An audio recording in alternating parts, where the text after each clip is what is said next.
How to add text completely for free in Adobe Premiere Pro. First step is to locate your video file under the project bin and drag it onto the timeline. Click the video file, click Effects Control under the Effects Control panel. Next, type T on your keyboard and then drag under the Program Video icon panel and you'll get a red box. Type in anything that you want that will indicate the text you want to see on the screen. To edit the text, Control A or highlight the text.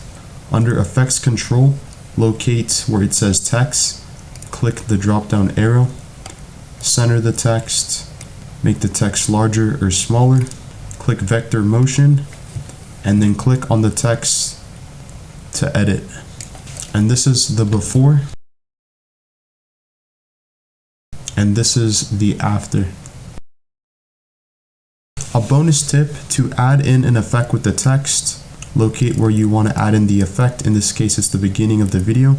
Click the text file, click Effect Control, and then under the opacity, click the keyframe or this icon and drag this to the left because we will add in a fade in and then a fade out effect. Locate where you want the text to fade in and then drag it to the right.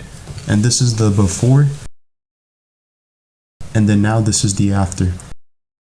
Thanks for watching. If you want to see more videos on how to create content in under a minute, consider dropping this video a like, commenting down below, and subscribe to the channel and share the video.